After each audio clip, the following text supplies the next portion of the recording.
Hello guys, good evening. यहाँ पे फ़िलहाल गुड इवनिंग हो रहे हैं, 4:15 हो रहे हैं शाम के। मैं आज आपसे अपनी जो प्रिपरेशन के दौरान जो अपना एक्सपीरियंस है मैं आपसे वो शेयर करने वाली हूँ। और ये स्पेशली मैं इंग्लिश के लिए ही करूँगी क्योंकि मेरा ये एक बेस्ट सब्जेक्ट है जिसमें मैंने काफ़ी अच्छा इम्प्रूव किया है। और मैं आपको ये भी बता देना चाहती हूँ कि जब मैंने फ़र्स्ट मॉक टेस्ट लगाया था इसका रीजनिंग का, तो मेरे मार्क्स आए थे 25 में से ओनली 10 मार्क्स आए थे। और अभी जब मैं मॉक टेस्ट लगा रही हूँ तो मेरे अराउंड ऑफ 19 या 20 के आसपास रहते हैं। अभी 25 तक नहीं पहुँचे, लेकिन हाँ वो इम्प्रूव हो जाए। लेकिन मैंने ऐसा क्या किया है कि मेरे 10 से 15 मार्क्स ऊपर आ रहे हैं। तो सबसे पहले तो मैं ये कहूँगी कि आप मॉक टेस्ट लगाइए, ठीक है। इंग्लिश में कितने टाइप होते हैं? तो ग्रामर होती है और कॉम्प्रीहेंशन होता है, और तीसरा आपका वोकैब होती है।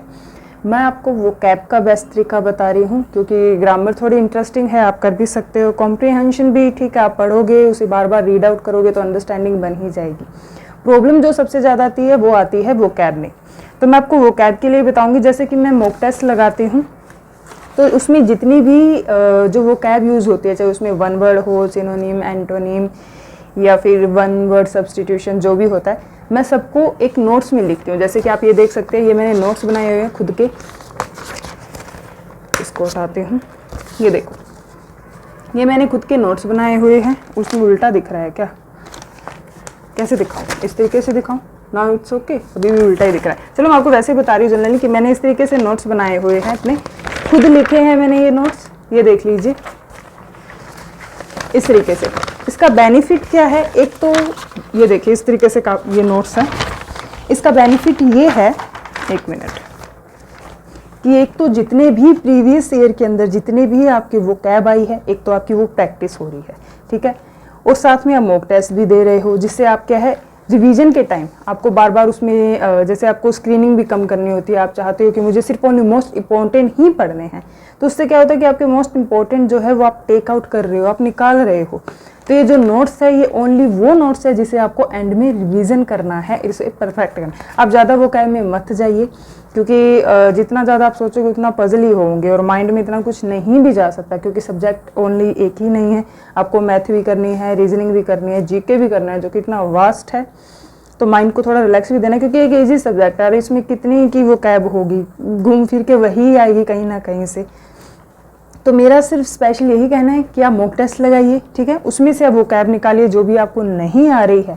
और उसमें क्या होते हैं, एक तो वो कैब पूछी होती है, उसके साथ आपको 4 ऑप्शन भी दिए होते हैं, तो 4 ऑप्शन भी राइट करोगे और साथ में वो 5वां। तो इस तरीके से आपके कितने हो जाएंगे, एक क्वेश्चन में ही आपके हो जाएंगे 5, ठीक है। तो इस तरीके से आप जितने भी आप किसी भी चीज़ का आपने सब्सक्रिप्शन लिया हो, जैसे मैंने लिया हो, मैंने टेक्स्ट बुक का लिया हुआ है, तो उसमें जितने भी मॉक टेस्ट है मैं वो सभी के सभी मॉक टेस्ट लगा रही हूँ और मैंने इस तरीके से अपने नोट्स बनाए हुए हैं। एक और भी था, कहाँ गया ये? अभी मैंने मॉक टेस्ट लगाया और अभी जस्ट मैं लिख रही थी, फिर मुझे अचानक से याद आया कि मुझे अपना एक्सपीरियंस भी शेयर करना है। ये देखिए, मैंने इसके लिए नोटबुक नहीं लगाई है, मैंने नोट्स इस तरीके से सेपरेटली पेजेस पे बनाई है, क्योंकि मुझे पेजेस थोड़ा इजी लगता है। नोटबुक तो मेरे पास काफ़ी पड़ी है, ये एक थोड़ा सा मोटिवेटेड भी रहता है कि हाँ मैंने हैंड रिटन ये बनाए हैं।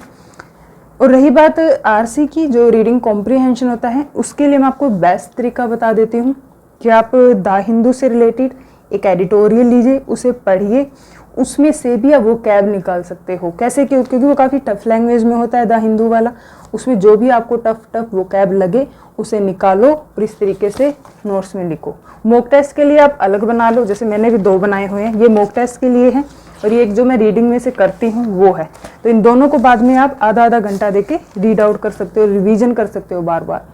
तो आपकी वोकैब के लिए बेस्ट तरीका है। मैंने अपना एक्सपीरियंस शेयर किया है जिससे कि मेरे 10-15 नंबर बढ़ गए हैं।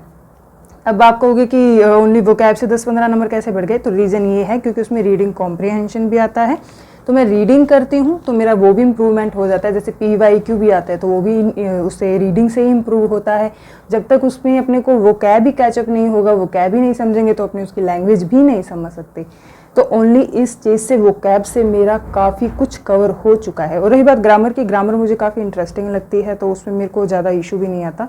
और लगभग स्टूडेंट्स को वो कैब में ही प्रॉब्लम आती है, वो कैब की वजह से जो रीडिंग कॉम्प्रीहेंशन का जो पार्ट है वो भी ख़राब हो जाता है। तो मेरी फुल्ली एडवाइस यही रहेगी, मॉक टेस्ट लगाइए, उसमें से सारे आप वो कैब पुट आउट कीजिए, ठीक है, और उसको आप रिवीजन कीजिए। आप डेली आधा घंटा दीजिए, इससे ज़्यादा देने की ज़रूरत भी नहीं है। और साथ में आप एग्जाम्पल भी लिखिए। देखिए मैंने साथ में एग्जाम्पल भी लिखे हैं, ये देखिए ये एग्जाम्पल लिखा है, ये एग्जाम्पल, इसमें थोड़ा उल्टा दिख रहा है पर मैंने साथ में एग्जाम्पल भी लिखे, क्योंकि सीधा आप अगर याद करोगे तो ये पॉसिबल नहीं है, तो आप एग्जाम्पल भी लिखिए। बस हाँ इतना कहना चाहूँगी, मॉक टेस्ट के जो वोकैब है उसे अलग लिखो, जो आरसी में से लिख रहे हो वो अलग लिखो, ताकि आपको ये भी पता चले कि आरसी में किस टाइप की वोकैब आ रही है और इसमें किस तरीके की वोकैब आ रही है। तो आप देखेंगे धीरे धीरे आपका इंप्रूवमेंट होता है। और इसमें ज़्यादा से ज़्यादा आपको टाइम सिर्फ आप महीने का ही दीजिए कि आप सारे टेस्ट कंप्लीट कीजिए, उसमें नोट्स बनाइए, फिर रिवीजन स्टार्ट कीजिए। इसमें आरसी में भी इतना ही कीजिए, उसके बाद आप सिर्फ रिवीजन को टाइम दो। ज़्यादा ये वेस्ट मत करो कि हाँ आज मैंने नई वोकैब ले लिया, महीने के बाद और नई।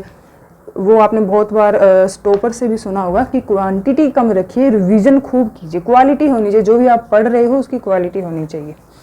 तो ये था मेरा इंग्लिश का एक एक्सपीरियंस था जो मैंने आपसे शेयर किया। आपको अच्छा लगे तो आप ट्राई ज़रूर कीजिएगा, एक बार आप ट्राई करके देखिएगा, उसके बाद आपको जैसा भी फील हो, अगर आपसे हो रहा है तो इसे कंटिन्यू रखिएगा। पर इतना ज़रूर कहूँगी, जो भी पढ़ो जितना ही पढ़ो रिवीजन ज़रूर करना और विद एग्जाम्पल करना, तो ये बेस्ट है। तो थैंक यू सो मच। अगर आपको मेरी वीडियो अच्छी लगी हो, और मुझे बस मेरा मन था कि मैं अपना एक्सपीरियंस आप सबसे शेयर करूं। आने वाले 2026 के एसएससी सीजीएल एग्ज़ाम के लिए सभी को ऑल द बेस्ट। और चलते हैं आगे। आगे मुझे कोई भी अच्छा अगर मेरा एक्सपीरियंस रहता है तो मैं आपके साथ शेयर ज़रूर करूँगी। अब वो आप पे डिपेंड करता है आप उसे अप्लाई कर रहे हो नहीं कर रहे हो। आप एक बार अप्लाई करके ट्राई ज़रूर कर लीजिएगा, बेस्ट रहता है तो फिर बेस्ट है, अगर नहीं लगता है तो आप अपनी कोई भी टेक्निक यूज़ कर सकते हो। तो ये था मेरा एक्सपीरियंस। Thank you.